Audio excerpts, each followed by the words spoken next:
Wow, this guy thought he was dating a girl, but turns out it was a man all along. You have a secret you want to tell me? Yes, I do. I don't know how he's gonna receive it. It's just like, I don't know how he's gonna react.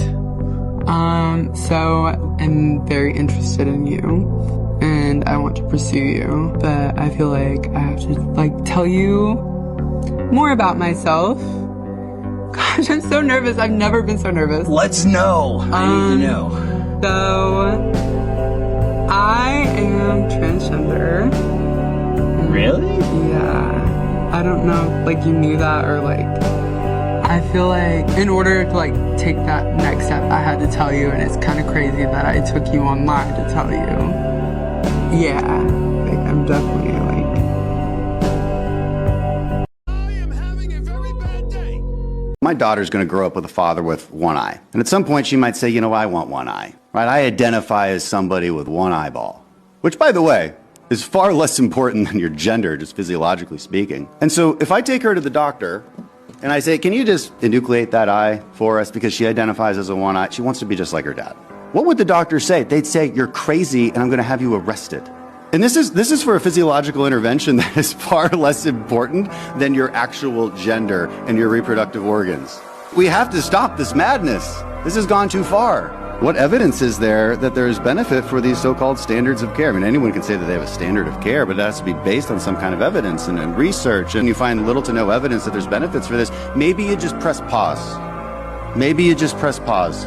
Because if we're doing permanent physiological interventions to children that have permanently disfiguring them for some hope of a benefit that is not conclusive, then maybe we should press pause. Excuse me, I have a question. What? I have a crush on you for the last 5 seconds. What's your name? It's always the fridge protecting the snacks. I'm so glad someone's finally asking this question. My problem is that I'm too hot, too successful in my career. I make too much money, I have too many amazing friends and family, too many cute clothes.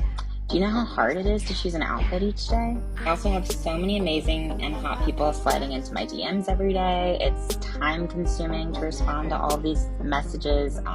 Honestly, I've had it too good for too long. I think my problem is that my life is so wonderful and I only have 24 hours in a day to appreciate it all.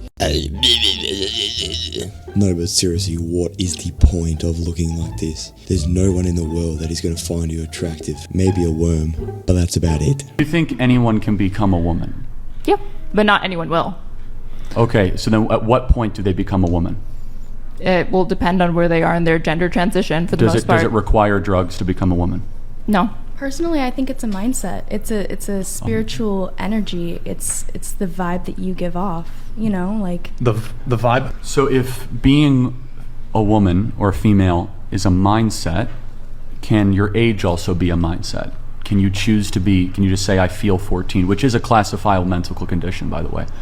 So I will say, yes, I know people that act way younger than they actually are, and they love acting way younger than they actually are. And I know people that, act way older than they are, and they pride themselves in that. And I think... Okay, fair enough. So if a 35-year-old man claims he's 14, should we have any problem if he wants to have sex with another 14-year-old? No. If your identity is an energy or a feeling that can change, why would it be wrong for a 35-year-old to say he's 14? Therefore, because he's not. But then how is someone who has male parts a woman if he's not a woman? That's two different things. Why? It's a mindset, back isn't in it? time. Your age isn't a mindset. Yeah. I mean, but then why is your sex or your gender a mindset and your age isn't? If you look at the blue dots, that's where all the fun is. These dots are the top 10 most dangerous crime-ridden cities in Ohio. Are you seeing the pattern?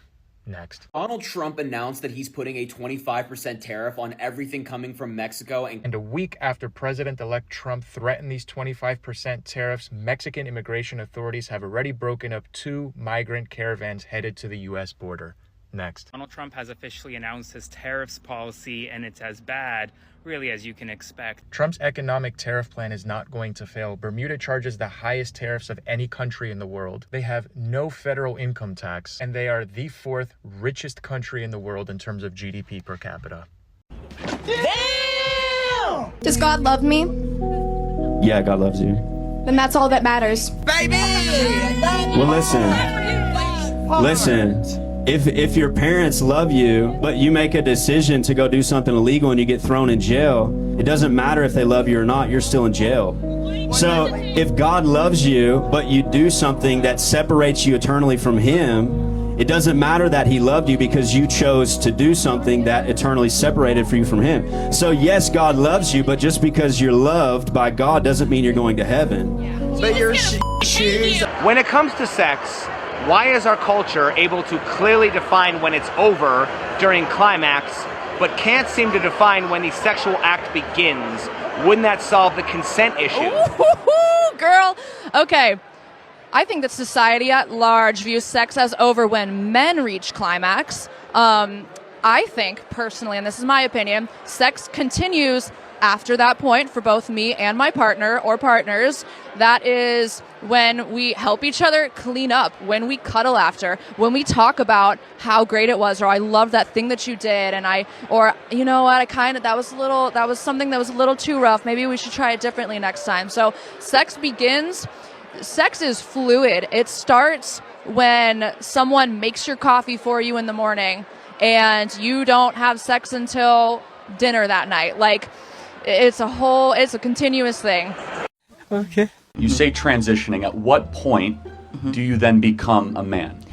I was always a man. Well, I was always. If you were always a man, why do you have to take hormones? Because it makes me more comfortable. I don't you can be a man but not feel that you're just as comfortable as you would be if you looked more like a man. So I think those are two different things. So can anybody be a woman and anyone can be a man? Well, if you're not a woman, then you're not a woman. But it's not my place to decide if you are a woman or if you aren't a woman. Can you give me definitions of either? Just so I know it when I see it. Well, I'm not a sociologist. It does depend, even on different cultures. Saying that I was a man, that's when I was the happiest. And it wasn't even me transitioning yet. I was happier just saying that my truth is me being transgender. Yeah, so if everybody has their own truth, then there is no truth. Correct? There's only truth or opinion. No. So you don't have a truth and I don't have a truth. There's just truth.